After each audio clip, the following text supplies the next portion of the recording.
ఈ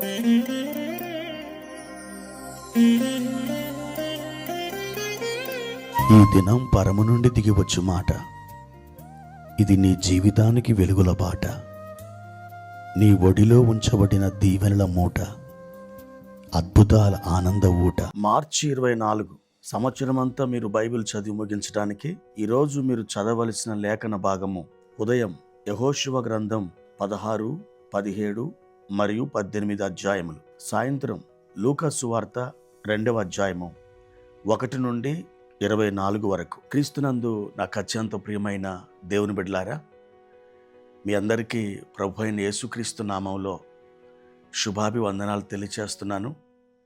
ప్రియ దేవుని బిడ్డలారా, ఎలా ఉన్నారు? బాగున్నారు కాదు? మీ కొరకు ప్రభు సన్నిధిలో జ్ఞాపకం చేసుకుంటూ ఉన్నాం. దేవుడు నిశ్చయముగా మీ మీద కనికరపడి ఆయన అద్భుతములు, ఆశ్చర్య కార్యములు మీ ఎడల జరిగిస్తారు. నిరీక్షణతో ఆయన వైపు మీరు కనిపెట్టండి. దేవుడు నిశ్చయముగా మీకు మేలు చేస్తాడు. ఈ ఉదయకాల సమయంలో ప్రభువారు మనకిచ్చిన ఒక లేఖన భాగాన్ని మనం చదువుకుందాం. రూతు గ్రంథం 2వ అధ్యాయము 12వ వచనాన్ని నేను చదువుతున్నాను. జాగ్రత్తగా మీరు ఆలకించండి. యెహోవా నువ్వు చేసిన దానికి ప్రతిఫలమిచ్చును. ఇశ్రాయేలుల దేవుడైన యెహోవా రెక్కల క్రింద సురక్షితముగా నుండునట్లు నీవు వచ్చితివి. ఆయన నీకు సంపూర్ణమైన బహుమానమిచ్చునని ఆమెకు ఉత్తరమిచ్చాను. ప్రియా దేవుని బిడ్డలారా, ఈ ఉదయకాల సమయంలో ప్రభు మీతో మాట్లాడుతున్నారు. రూతు గ్రంథం 2వ అధ్యాయము 12వ వచనము ద్వారా దేవుడు మిమ్మల్ని దర్శిస్తున్నారు. దేవుని వాక్యము ఏమని సెలవిస్తుంది? ఆయన నీవు చేసిన దానికి ప్రతిఫలం ఇచ్చును. మన దేవుడు మనం చేసిన దానికి ప్రతిఫలం ఇచ్చువాడు. అది మంచిదే కానీ చెడ్డదే కానీ మనం ఆయన నుండి ఒక ప్రతిఫలం పొందుతాం. రూతు మోయాబు దేశాన్ని విడిచిపెట్టి నయోమి వెంబడి ఆమె వచ్చింది. ఆమె ఏమీ ఆశించి వచ్చింది? ఆమెకి కొడుకులున్నారనా, ఆస్తులు ఉన్నాయనా, లేకపోతే ఇంకా ఇతరత్ర ఆలోచనలతో ఏమైనా వచ్చిందా? కేవలం తన అత్త మీద ఉన్నటువంటి ప్రేమతో, దేవుని మీద ఉన్నటువంటి విశ్వాసంతో ఆమె బెత్లెహేము వరకు తన అత్తగారితో పాటు నడిచి వచ్చింది. ప్రియా దేవుని బిడ్డలారా, ఆ విషయం బోయాజుకు తెలిసింది. బోయాజు అంటున్నాడు, నీవు చేసిన దానికి దేవుడు ప్రతిఫలం ఇస్తాడు. దేవుని బిడ్డలారా, అతడు పలికినటువంటి ఆ మాట నిశ్చయముగా దేవుని ఆత్మ ద్వారానే అతడు పలికాడని నమ్ముతున్నాను. నీకు ఆయన సంపూర్ణ బహుమానం ఇచ్చునని కూడా చెప్తున్నాడు. యెహోవా రెక్కల క్రింద నీవు సురక్షితముగా ఉన్నట్లు నువ్వు వచ్చితివి అని రూతుతో మాట్లాడుతున్నాడు. ఈ మాటలు రూతు జీవితంలో అద్భుతంగా నెరవేర్చబడ్డాయి.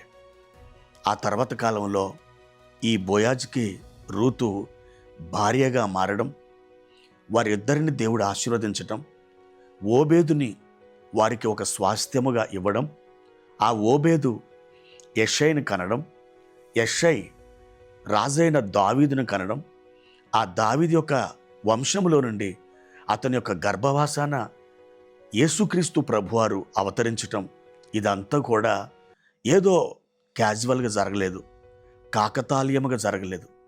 ఇది ఒక ప్రణాళికాబద్ధముగా జరిగినటువంటి ఒక సంఘటనగా మనకు కనిపిస్తుంది.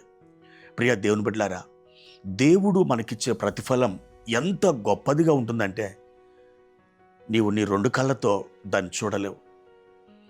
నువ్వు అర్థం చేసుకోవడానికి, నీ మనసు పెట్టి దాన్ని గ్రహించడానికి నీ యొక్క బ్రెయిన్ సరిపోదు. అంత ఉన్నతంగా ఆయన ప్రతిఫలం ఉంటుంది.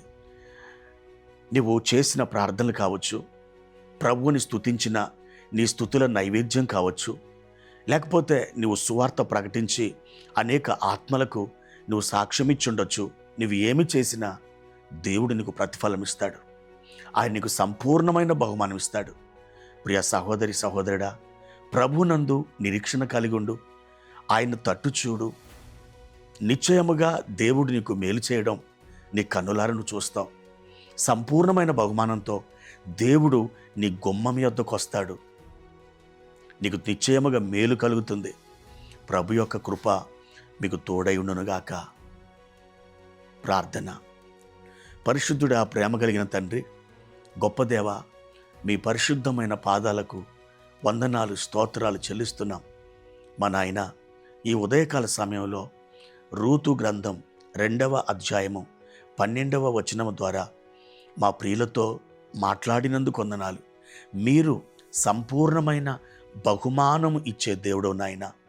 అయా, ప్రతిఫలం అనుగ్రహించే దేవుడవు తండ్రి. మీ రెక్కల క్రింద ప్రభా మాకు క్షేమం ఉన్నదని మీ లేఖనం సెలవిస్తుంది. మా ప్రియులను దర్శించి బలపరిచి దీవించి వర్ధిల్ల చేయమని యేసు నామములో ఈ ప్రార్థన అడుగుచున్నాను తండ్రి. ఆమేన్.